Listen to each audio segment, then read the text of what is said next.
১৫০০ বছর আগে নবীজি যেভাবে আমাদেরকে বলেছেন, যেভাবে আমাদেরকে চলতে বলেছেন, করতে বলেছেন,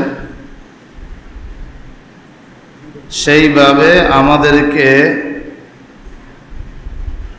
করা, বলা, সে অনুযায়ী চলা, এটা আমাদের শান্তির কারণ। প্রত্যেকটা সুন্নত নিয়ে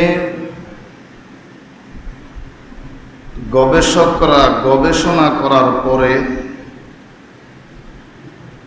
ফলাফল বের হয়েছে যে এর মাঝে মানুষের শান্তি আছে। গবেষণা করেছে মুসলমান হাসি দেওয়ার পরে আলহামদুলিল্লাহ বলে, কারণ কি? গবেষণা করে পেয়েছে এক খ্রিস্টান একবার হাসি দেওয়ার সঙ্গে প্রথম হাসির সাথে ৩,০০০ রোগ জীবাণু বের হয়। সাধারণত ২টা হাসি দেয় ৬,০০০ রোগ জীবাণু বের হয়। তখন কোনো মেশিনারি যন্ত্র ছিল না। এখনকার কোনো গবেষক এটাও বলেছেন একবার হাসির সাথে ২ লক্ষ রোগ জীবাণু দেহের ভিতর থেকে বের হয়। নবীজির যে সুন্নত ছিল হাসি দেওয়ার পরে আলহামদুলিল্লাহ বলা, এটা যৌক্তিক না অযৌক্তিক? কিন্তু তখন সাহাবায়ে কেরাম এটা নিয়ে গবেষণা করেন নাই, নবীজি বলেছেন, আমল করেছেন। হাসি যে দিবে সে পড়বে আলহামদুলিল্লাহ, যে শুনবে সে পড়বে ইয়ারহামুকাল্লাহ। এটা পড়া ওয়াজিব, না হলে একটা ওয়াজিব ছেড়ে দেওয়ার গুনাহ। আপনি তো মসজিদে এসে সুন্নত বেশি তালাশ করেন, আর ওইদিকে আপনার ওয়াজিব ছুটে যাচ্ছে, সেটার কোনো খবর নাই। যে হাসি দাতা বলবে কি? বলেন বলেন, কি বলবে? আলহামদুলিল্লাহ। আর যে শুনবে সে কি বলবে? ইয়ারহামুকাল্লাহ। আলহামদুলিল্লাহ বলা সুন্নত, আর ইয়ারহামুকাল্লাহ বলা এটা ওয়াজিব। আল্লাহর রাসূলের আদর্শ সুন্নত নবীজি হুকুম করেছেন বসে বসে পানি পান করবে। নাহা রাসূলুল্লাহ সাল্লাল্লাহু আলাইহি ওয়াসাল্লাম আনিশ শুরবি কায়েমান, দাঁড়িয়ে দাঁড়িয়ে পানি পান করতে নবীজি নিষেধ করেছেন। এখন গবেষকরা বলতেছে যে দাঁড়িয়ে দাঁড়িয়ে পানি পান করা এটা কিডনির জন্য ঝুঁকিপূর্ণ। তাহলে এটা আপনার গবেষণায় ১৫০০ বছর পরে আসে, আর আল্লাহর হুকুমে নবীজি সাহাবায়ে কেরামদেরকে ১৫০০ বছর আগে শিক্ষা দিয়েছে।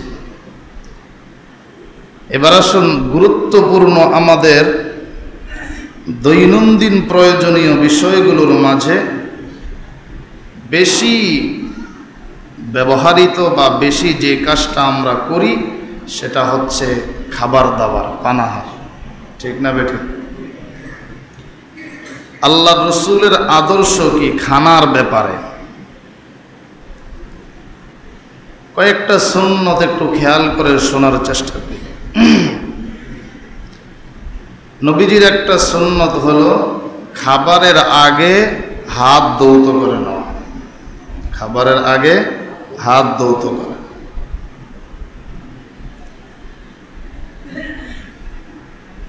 বরকত তাআম, খাবারের বরকত পাওয়া যাবে। আল ওযু ক্বাবলাহু ওয়াল ওযু বাদাহু, যদি খাবারের আগে তুমি হাত ধৌত করো, খাবারের পরেও হাত ধৌত করো।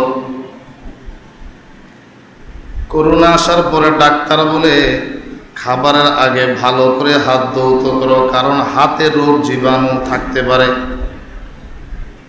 মানুষ প্রত্যেকটা অঙ্গের থেকে হাত বেশি ব্যবহার করে, আর আল্লাহর নবী ১৫০০ বছর আগেই বলেছেন খাবারের আগে ২ হাত ধৌত করে নাও, এটা হলো সুন্নাত। ২ নম্বর খাবারের সুন্নাত, খাবারের শুরুতে তুমি বিসমিল্লাহ পড়ে নাও।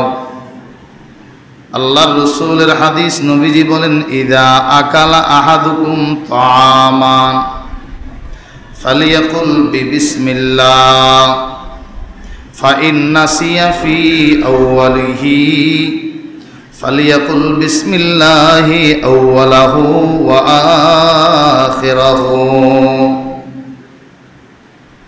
উম্মত, তুমি যখন খানা খাইবা শুরুতে পড়ো বিসমিল্লাহি ওয়া আলা বারাকাতিল্লাহ।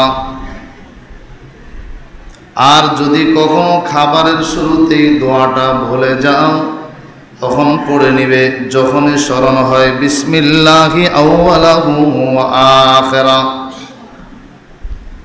এক সাহাবী খানা খাইতেছে, শুরুতে বিসমিল্লাহ পড়তে ভুলে গিয়েছিল, মাঝে স্মরণ হওয়ার সঙ্গে সঙ্গে পড়ল বিসমিল্লাহ। নবীজি মুস্কি হেসে হাসি দিলেন। সাহাবী বলেন ইয়া রাসূলুল্লাহ, এই মুস্কি হাসির রহস্যটা কি একটু জানতে পারি? আল্লাহর নবী বলেন তুমি যখন খাবারের শুরুতে বিসমিল্লাহ পড়ো নাই, বিসমিল্লাহ না পড়ে খাবার শুরু করে দিয়েছিলে, তোমার সঙ্গে শয়তানও তোমার খাবারে শরীক হয়ে খাচ্ছিল। যেই মাত্র তুমি বিসমিল্লাহ পড়েছো শয়তান উঠে দৌড় দিয়ে পলায়ন করেছে। সুবহানাল্লাহ। এটা কি? বিসমিল্লাহ তো ওই জিনিস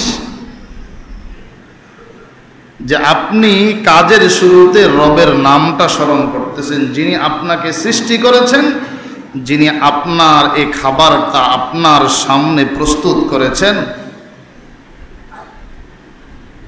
আসমানের পানির মাধ্যমে, জমিন নামক নেয়ামতের মাধ্যমে, অসংখ্য মানুষের শ্রমের মাধ্যমে আল্লাহ পাক আপনার জন্য এই খাবারের ব্যবস্থা করেছে।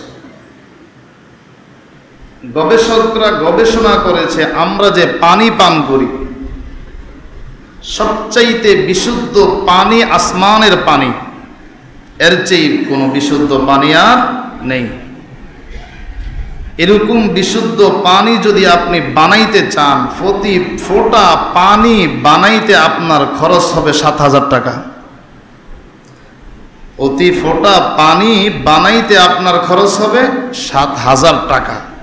তাহলে জন্মের পর থেকে কি পরিমাণ পানি আমরা ভোগ করতেছি, আর দৈনন্দিন কি পরিমাণ আমরা পানি পান করতেছি। আল্লাহ রসুল বলেন শুকর আদায় করো। খাবার যখন খাইবা, পানি যখন পান করবা, শুরুতে পড়ে নাও বিসমিল্লাহ। খাবারের শুরুতে বিসমিল্লাহি ওয়া আলা বারাকাতিল্লাহ। এই খাবার এটা বহুত বড় দামি নেয়ামত। খাবার খাইবা, যদি কোনো জিনিস পড়ে যায় সেটা উঠায়া খাও, এটাও খাবারের একটা আদব, সুন্নত। কোন খাবার পড়ে গিয়েছে যদি সম্ভব হয় তুলে সেটা পরিষ্কার করে খাও। কোনো এক জায়গায় একজন ব্যবসায়ীকে আমি দেখলাম ভাত পড়ে যাচ্ছে, সে মাশাআল্লাহ সেটাও উঠিয়ে পরিষ্কার করে খাচ্ছে। আল্লাহর নেয়ামতের কদর করলে আল্লাহ নেয়ামত বাড়ায়া দেন। ভদ্রতার পরিচয় দিয়ে খাবারগুলো নষ্ট করে উঠে যাওয়া, এটা নবীজির আদর্শ নয়। খাবারের আর একটা সুন্নত হলো আপনি আপনার পাত্রে যে খাবারগুলো আছে সম্ভব হলে সেগুলো পরিষ্কার করে খান এবং প্লেটটা আপনি ছেটে খান। তিরমিজি শরীফের হাদিসে এসেছে কোনো বান্দা যদি প্লেটটা চেটে খায়, ওই প্লেট তার জন্য ক্ষমার দোয়া করে আল্লাহর কাছে, ইস্তাগফারাত লাহুল কাসা, বর্তন খানেওয়ালা ব্যক্তির জন্য আল্লাহর কাছে দোয়া করে বলে, মালিক তুমি তোমার বান্দার গুনাহগুলো মাফ করে দাও। সুবহানাল্লাহ। কাঁটা পেয়েছেন আপনি পরিষ্কার করে খান, হাড় পেয়েছেন আপনি পরিষ্কার করে খান। এখন কেউ যদি পরিষ্কার করে খাবার খেতে চায়, এক ধরনের কিছু সমাজের ভদ্র মানুষ দাবিদার এমন আছে, তারা মনে করে ইয়ে তো নাদান হয়, খাবার দাবার পায় না, পরের ঘরে খায়, মৌলবি পেলেট সুদ্ধা মনে হয় খেয়ে ফেলবে, গোশতও খায় আবার হাড়ও ছাড়ে না। বাংলাদেশের একজন বহুত বড় মুহাদ্দিস ছিলেন, কুমিল্লা মনোহরগঞ্জ বাড়ি, মুস্তফা আল হুসাইনি, ইন্তেকাল করেছে।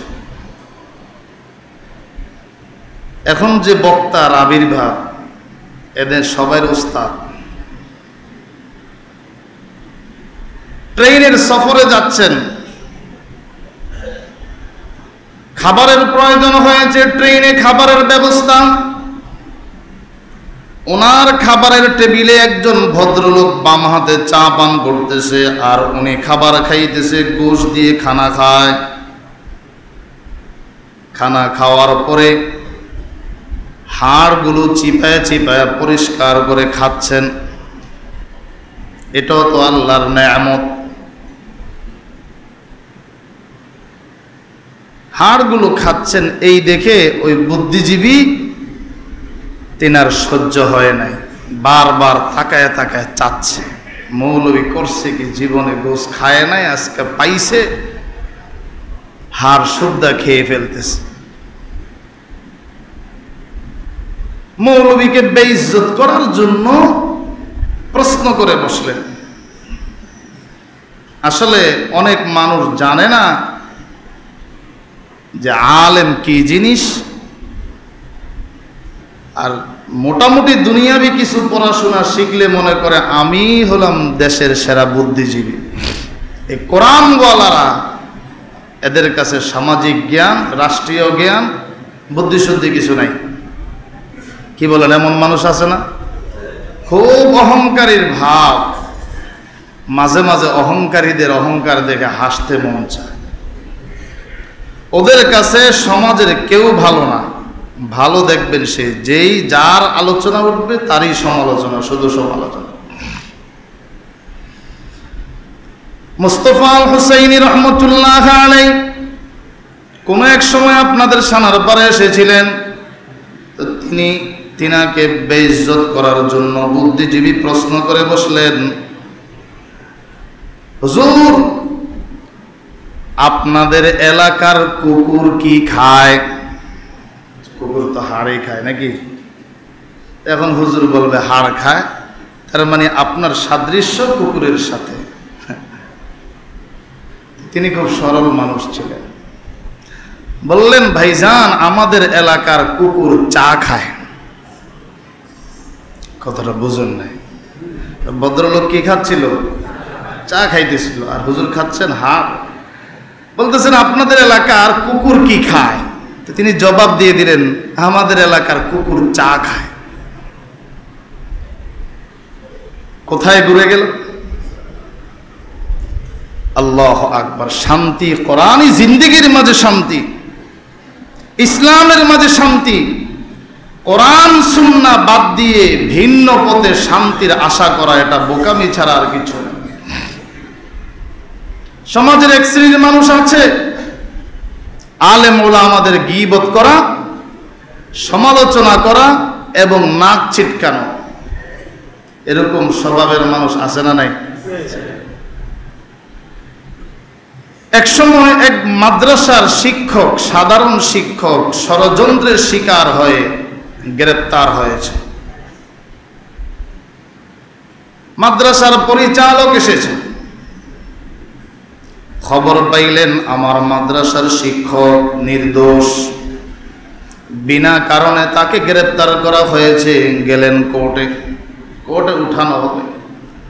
সরাসরি উকিল না ধরে তিনি জজের সঙ্গে কথা বলতেছেন, জজ সাহেব, আমার মাদ্রাসার শিক্ষক নির্দোষ, তার কোনো অপরাধ নাই, ষড়যন্ত্রের শিকার হয়ে আপনার কোর্টে হাজির। উকিলের ফিস দেব এই সামর্থ্য আমার নাই, তার কাছেও তেমন কোনো পয়সা নাই, এজন্য আমি চাচ্ছি উকিল ছাড়াই তার পক্ষে আমি নিজেই ওকালতি করব। অবস্থা শুনে জজ সাহেব বললেন, ভাবটা দেখলেন, মনে হয় অনুমতি দিয়ে দিবেন। এই দেখে আশপাশের ডজন খানিক উকিল দাঁড়ায় গেল। জজ সাহেব, মৌলবীর কথা শুনে মনে হয় অনুমতি আপনি দিয়ে দিবেন? তার কি জ্ঞান আছে, বুদ্ধি শুদ্ধি আছে এখানে এসে ওকালতি করবে? তার তো ল সম্পর্কে কোনো ধারণা নাই, কোর্টের নিয়ম কানুন সম্পর্কে কোনো ধারণা নাই, বুঝবুদ্ধির অভাব, এমন মানুষকে অনুমতি দেওয়া যায় না। তবে আপনার অবস্থা দেখে মনে হয় আপনি অনুমতি দিয়ে দিবেন।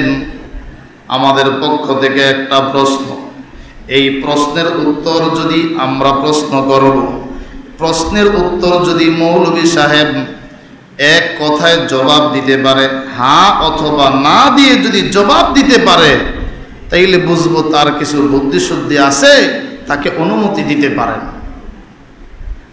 মাদ্রাসার প্রিন্সিপাল বললেন, ভাই, সব প্রশ্নের জবাব হ্যাঁ অথবা না দ্বারায় দেওয়া যায় না, কিছু কিছু জায়গায় ব্যাখ্যা বিশ্লেষণের প্রয়োজন হয়। উকিল সাহেব বললেন, যদি তাই হয়, আপনি যদি হ্যাঁ অথবা না দ্বারায় প্রশ্নের জবাব না দিতে পারেন, ওকালতির যোগ্যতা আপনার নাই, আপনি ওকালতি করতে পারবেন না। তো তিনি বললেন, এই আইন কি শুধু আমার জন্য না আপনাদেরও জন্য? হ্যাঁ অথবা না দ্বারায় উত্তর দেওয়া শুধু আমার জন্য না আপনাদের জন্য? বলে, এটা সবার জন্য। যদি তাই হয়, আমি যদি আপনাকে কোনো প্রশ্ন করি, আপনি এই প্রশ্নের উত্তর হ্যাঁ অথবা না দ্বারায় দিতে পারবেন? বলে, অবশ্যই পারবো। বাতাস খেয়ে তো আর এখানে এসে নেই, ল পড়াশোনা করে আমরা এখানে ওকালতি করতেছি। কি বলেন আপনি, কি প্রশ্ন বলেন? হুজুর বললেন, যদি না পারলেন? বলে, না পারার তো প্রশ্নই আসে না। বললেন, তারপরেও যদি না পারেন? বলে, না পারলে কান ধরে কোর্ট থেকে বেরিয়ে যাও। বলেন আপনার কি প্রশ্ন? মৌলভী সাহেব প্রশ্ন করলেন, উকিল সাহেব, আমি শুনেছি আপনার বাবার মাঝে একটা বদ অভ্যাস ছিল, সেটা ছিল জুতা চুরির অভ্যাস। এই অভ্যাসটা এখন আছে নাকি নাই? কি বুঝলেন? আপনার বাবার মাঝে জুতা চুরির একটা অভ্যাস ছিল, এই অভ্যাসটা এখন আছে নাকি নাই? যদি বলে আছে, তাইলে কি অর্থ? তরতাজা একজন জুতা চোরের সন্তান হয়ে কোর্টে এসেছে ওকালতি করতে, আবার বড় গলায় কথা বলে, ঠিক না বেঠিক? আর যদি বলে নাই, তার মানে এখন নাই, ভালো হয়ে গেছেন, তওবা করে, আগে জুতা চোর ছিলেন। এখন এই প্রশ্নের উত্তর হ্যাঁ অথবা না দ্বারা দেওয়া সম্ভব? যেদিকে যাবে সেদিকেই বিপদ। এখন জজ সাহেব দেখতেছেন উকিল সাহেবের চোখে পানি ঝরতেছে। আসল বুদ্ধির পরিচয় হলো নিজেকে কোরআন সুন্নাহ অনুযায়ী যদি পরিচালনা করতে পারেন, আপনি বড় বুদ্ধিমান। এজন্য আল্লাহর রাসূল বলেছেন, আল কাইসু মান দানা নাফসাহু ওয়া আমিলা লিমা বাদাল মাউত। বুদ্ধিমান ওই ব্যক্তি, যেই ব্যক্তি নিজকে নিজে চিনতে পেরেছে, ওয়া আমিলা লিমা বাদাল মাউত, এবং মৃত্যুর পরের জিন্দেগীর জন্য নেক আমল করে। আমল করব কোরআন অনুযায়ী, আমল করব নবীর সুন্নত অনুযায়ী। এজন্য আপনার আমার ব্যক্তিগত জীবন, পারিবারিক জীবন, সর্বক্ষেত্রে আল্লাহর রাসূলের সুন্নত আদর্শ আছে না নাই? জোরে বলেন না, আছে না নাই? খাবার খাবেন শুরুতে, আপনি হাত ধৌত করে নেন। 2 নাম্বার আপনি বিসমিল্লাহ পড়েন। 3 নাম্বার আপনি ডান দিক থেকে খান। 4 নাম্বার এদিকে 1 লোকমা ওদিকে 1 লোকমা, এভাবে নয়, আপনি আপনার সামনের খাবার থেকে খান।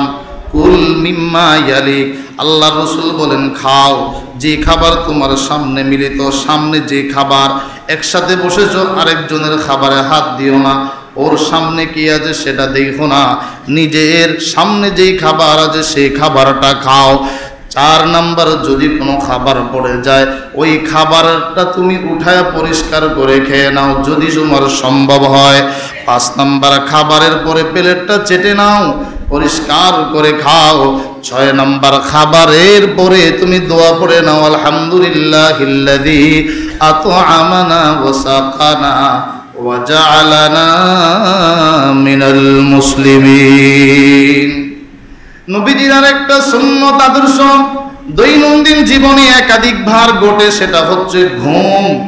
আল্লাহ রসুল বলেন ঘুমের ঘরে যখন যাবে ডান কাত হয়ে ঘুমাও, 1 নাম্বার সুন্নত। 2 নাম্বার সুন্নত দোয়া পড়ে নাও, আল্লাহুম্মা বিইসমিকা আমুতু ওয়া আহইয়া। 3 নাম্বার তুমি আয়াতুল কুরসি পড়ে নাও, আয়াতুল কুরসি তুমি পড়ে নাও, আয়াতুল কুরসিটা তুমি পড়ে নাও। সম্ভব হলে 3 কুল হুয়াল্লাহু আহাদ, আরেকটা হলো কুল আউযু বিরাব্বিল ফালাক, 3 নাম্বার কুল আউযু বিরাব্বিন নাস। এই 3 কুল পড়ে তারপরে তুমি শরীরটা দম করে ঘুমাও। ঘুমের ঘরে তোমার কেউ কোনো ক্ষতি করতে পারবে না, দুশ্মন থেকেও আল্লাহ হেফাজত করবেন, ঘুমের ঘরে কেউ তোমার ক্ষতি করবে না। আয়াতুল কুরসির আমল, এটা বড় চমৎকার আমল, প্রত্যেকের জন্য উচিত আয়াতুল কুরসিটা মুখস্থ করে নেওয়া। আমি যখন ঘুমাইতে যাই ছোট মেয়েটাও থাকে সাথে, তো আমি যদি ভুলে যাই সে স্মরণ করায় দেয় ঘুমাও তাড়াতাড়ি, তো বললো আমারে পড়াও আল্লাহুম্মা, কোনটা আল্লাহুম্মা বিইসমিকা আমুতু ওয়া আহইয়া। এগুলো বাচ্চাদেরকে শিখা। ঈদের দিন ছোট বাচ্চা এলাকারে, বাপমা ভালো, সামান্য একটু বকশিস দিলাম, সে আমাকে উত্তর দিচ্ছে জাযাকাল্লাহ। শুনে খুব খুশি লাগলো। ছোট বাচ্চা, প্রাথমিক তালিমটা বাপমার কাছ থেকে সন্তান পায়। এই জন্য কোনো এক জায়গায় একটা লেখা দেখেছি, বাপমা শিক্ষিত হোক আর অশিক্ষিত হোক, সন্তানের জন্য প্রথম শিক্ষক হলো তার বাবা মা। কথা ঠিক না বেঠিক? খাবারের শুরুতে তাকে বিসমিল্লাহ শিখান, ঘুমের শুরুতে কি দোয়া পড়বে দোয়াটা শিখান। এইভাবে যে কোনো কাজে আপনি তাকে সুন্নত নবীর আদর্শ শিখান। ঘরে ঢুকবে সালাম শিখান, বিভিন্ন দোয়া দরুদ আপনি শিখান, আয়াতুল কুরসি শিখান। আল্লাহর নবীর সাহাবী হযরতে আবু হুরায়রা রাদিয়াল্লাহু তাআলা আনহু বলেন, মদিনাতে গনিমতের মাল এসেছে, গনিমতের মাল এসেছে। নবীজি আমাকে পাহারাদারির দায়িত্ব দিয়েছেন, আবু হুরায়রা তুমি সারা রাত জাগ্রত থেকে পাহারাদারি করো। আমি সারা রাত জাগ্রত থেকে পাহারাদারি করতেছি। নামাজ পড়তে গেলাম, কিছু সময় হঠাৎ দেখি এক লোক এসে গনিমতের মাল তার ব্যাগে ঢুকাচ্ছে, আবার কিছু মুখেও দিচ্ছে, খাচ্ছে। আমি এসে তাকে ধরে ফেললাম। লোকটা আমাকে ডাক দিয়ে বলে, ও ভাই তুমি আমাকে ছেড়ে দাও, আমি বড় অসহায়, সন্তানরা না খেয়ে আছে, এই জন্য খাবার নেওয়ার জন্য এসেছি। চুরি করে কেন খাবার নিবা? তোমার সন্তানের খাবার হালাল তরিকায় উপার্জন করতে পারো না? বিনা অনুমতিতে অন্যের সম্পদে হাত দেওয়া। ঠিক আছে, তাকে ছেড়ে দিলাম। ফজরের নামাজ পড়ে নবীজির দরবারে বসেছেন। আল্লাহর নবী জিজ্ঞেস করেন, আবু হুরায়রা রাতের বেলা লোকটাকে কি ছেড়ে দিলা? তো আবু হুরায়রা বলেন, হুজুর জানলো থেকে আবার? নবীজি আবার জানলো কখন? আর নবীজির সাথে সম্পর্ক কার? বলেন না কার? ইয়া রাসূলুল্লাহ, চুরিতে ধরা পড়েছে, তারপরে কাকুতি মিনতি কান্নাকাটি শুরু করেছে, আমি তাকে ছেড়ে দিয়েছি। বলে সে মিথ্যা কথা বলেছে, আজকে আবার আসবে। আজকে আবার আসছে, আবার চুরিতে ধরা পড়েছে, এবার আবার কান্নাকাটি শুরু করে দিল। ওর কান্না ভাগ ভঙ্গিমা দেখে নবীজির কথা আবু হুরায়রা ভুলে গিয়েছেন, তাকে ছেড়ে দিয়েছেন। তৃতীয় দিন আবার এসেছে, এবার আবু হুরায়রা রাদিয়াল্লাহু তাআলা আনহু তাকে শক্ত করে ধরেছেন, বলেন আমি তোমাকে ছাড়বো না, এই মাল আমানতের মাল, নবীজি আমাকে পাহারাদারির দায়িত্ব দিয়েছেন, তুমি মাল চুরি করতে আসো। হযরত আবু হুরায়রাকে ওই লোকটা বলে, আর পাহারাদারি লাগবে না, তোমার মাল কেউ চুরি করতে পারবে না, যদি তোমাকে একটা দোয়া শিখায় দেই, দোয়াটা শিখে নাও। বলে কি দোয়া বলো? দোয়াটা হলো আয়াতুল কুরসি পড়বা, চতুর্দিকে তুমি একটু দম করবা, হাঁটা চলা করবা, ফু দিবা, আয়াতুল কুরসিটা পড়ে নাও, তো তোমাকেও আল্লাহ হেফাজত করবেন, তোমার সম্পদকেও আল্লাহ পাক হেফাজত করবেন। সুবহানাল্লাহ। ফজরের পরে নবীজির দরবারে হাজির আবু হুরায়রা রাদিয়াল্লাহু তাআলা আনহুকে নবীজি ডাক দিয়ে বললেন, আবু হুরায়রা কি ব্যাপার? ইয়া রাসূলুল্লাহ, আজকে তো লোকটা আমাকে একটা দোয়া শিখিয়ে গেছে। কি দোয়া? আয়াতুল কুরসি। এটা পড়লে নিজেকেও হেফাজতে রাখা যাবে, সম্পদকেও হেফাজতে রাখা সম্ভব হবে। আল্লাহর রাসূল বলেন, আবু হুরায়রা তুমি কি জানো লোকটাকে? না ইয়া রাসূলুল্লাহ। বলে সে ছিল ইবলিস, শয়তান। আল্লাহ ইবলিস শয়তানের মাধ্যমে তোমাকে চুরি করায় তারপরে দোয়া শিক্ষা দিয়েছেন। কথা সত্য, কিন্তু তার মতলব খারাপ। যে কথাটা বলেছেন এটা বাস্তব, যে আয়াতুল কুরসি পড়লে মানুষ নিজেকে সেফে রাখতে পারবে এবং তার সম্পদও সেফ থাকবে। এজন্য ঘুমের ঘরে যাবেন, আয়াতুল কুরসি পড়ে নেন, দোয়া পড়ে নেন। যে কোনো কাজে আপনি যাবেন, ঘর থেকে বের হয়েছেন, পড়ে নেন বিসমিল্লাহি তাওয়াক্কালতু আলাল্লাহ, আপনি আল্লাহর জিম্মায় চলে যাবেন। গাড়িতে উঠেছেন, কত দুর্ঘটনা, অসংখ্য মানুষ মারা যাচ্ছে, মৃত্যুর মিছিল চলতেছে। আপনি গাড়িতে উঠেন, দোয়া পড়ে নেন, আল্লাহ পাক আপনাকে হেফাজত করবেন। আপনি নবীর সুন্নত ফলো করেন, প্রতিটা ক্ষেত্রে আল্লাহ রসুলের সুন্নত আছে, ওই সুন্নতগুলো ফলো করার চেষ্টা করেন। এর মাঝে শান্তি, এর মাঝে সফলতা, নিজেও আমল করার চেষ্টা করেন, সন্তানদেরকেও শিখান। আল্লাহ তাআলা আমাদের সবাইকে আমল করার তৌফিক দান করুন। সকলে বলি আমিন। ওয়া আখিরু দাওয়ানা আলহামদুলিল্লাহি রাব্বিল আলামিন। যারা আমরা দান করব, মেহেরবানি করে দানগুলো হাতে হাতে রাখি।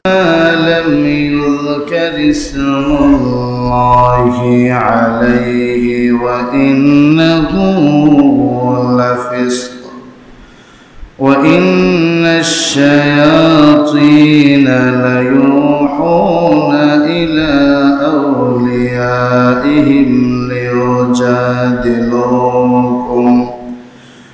وَإِنْ أَطَعْتُمُوهُمْ إِنَّهُمْ لَمُشْرِكُونَ. وقال النبي صلى الله عليه وسلم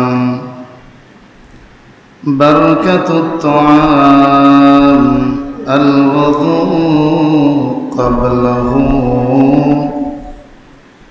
والوضوء بعده. وقال النبي صلى الله عليه وسلم لا يأكلن أحد منكم بشماله ولا يشربن أحد منكم بشماله فإن الشيطان يأكل بشماله ويشرب بشماله أو كما قال عليه الصلاة والسلام. وقال تعالى إن الله وملائكته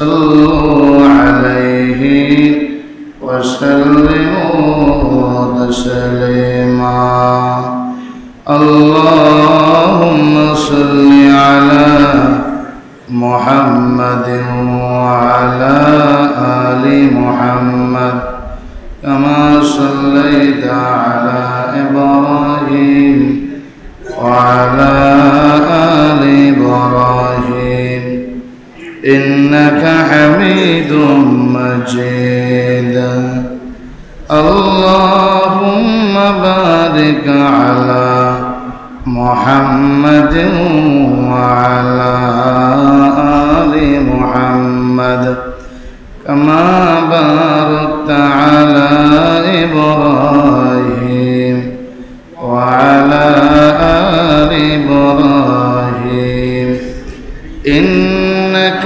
حميد مجيد بلغ العلا بكماله كشف الدجى بجماله سند جميع خصاله صلوا عليه وآله بلغ العلا كشف الدجى بجماله سند جميع خصاله صلوا عليه وآله لا إله إلا الله لا إله إلا الله لا إله إلا الله لا إله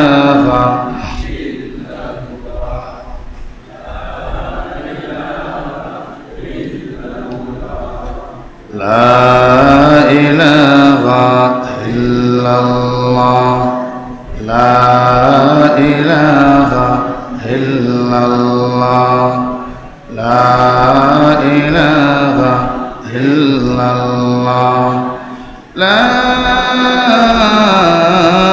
إله إلا الله محمد رسول الله صلى الله عليه وسلم أستغفر الله أستغفر الله أستغفر الله الذي لا إله إلا هو الحي القيوم وأتوب إليه لا حول ولا قوة إلا بالله العلي العظيم الحمد لله الله পাক রব্বুল আলামিনের দরবার লাখ কোটি শুকর শাওয়াল মাসের দ্বিতীয় জুমা আল্লাহ তাআলা আমাদের সকলকে আল্লাহর ঘর মসজিদ দুনিয়ার শ্রেষ্ঠ জায়গা আল্লাহ তাআলার শ্রেষ্ঠ বিধান জুমার নামাজ আদায় করার জন্য আসার বসার তৌফিক দান করেছেন শুকর আদায় করে পড়ে আলহামদুলিল্লাহ আজকে নবীজির কিছু গুরুত্বপূর্ণ সুন্নত নিয়ে আলোচনার ইচ্ছা করেছি